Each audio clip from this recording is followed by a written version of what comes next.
अब हम लोग के पास क्वेश्चन है, हमें एक वेक्टर फाइंड करना है इस वेक्टर के डायरेक्शन में जिसका मैग्नीट्यूड क्या हो, 8 यूनिट्स हो।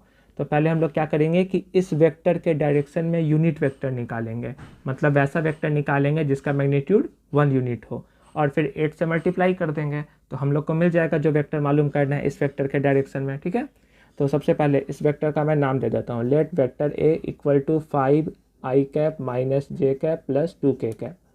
इसका मैग्नीट्यूड निकाल लेता हूँ, √5 का स्क्वायर प्लस -1 का स्क्वायर प्लस 2 का स्क्वायर, तो ये हो गया √25 प्लस 1 प्लस 4 यानी √30। अब √30 को कैसे सॉल्व करें, 3 इंटू 5 इंटू 2 ऐसे करेंगे तो कुछ फैक्टर तो फ़ायदा नहीं है इसको करने से, ऐसे रहने दीजिए। ठीक है, तो अब पहले यूनिट वेक्टर निकाल लेते हैं हम लोग। Therefore unit vector in the direction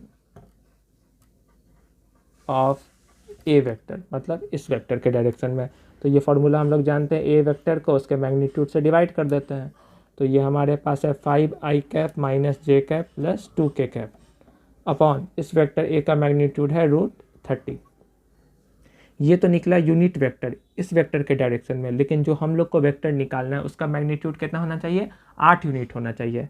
therefore required vector जो हम लोगों को निकालना है, ठीक है, वो इसका मैग्नीट्यूड तो 1 यूनिट है ना।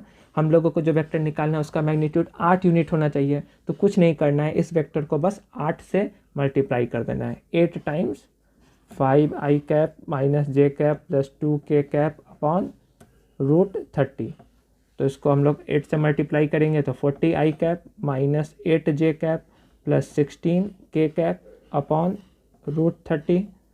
हम लोग चाहें तो अलग अलग करके लिख सकते हैं, 40 upon √30 i cap minus 8 upon √30 j cap plus 16 upon √30 k cap.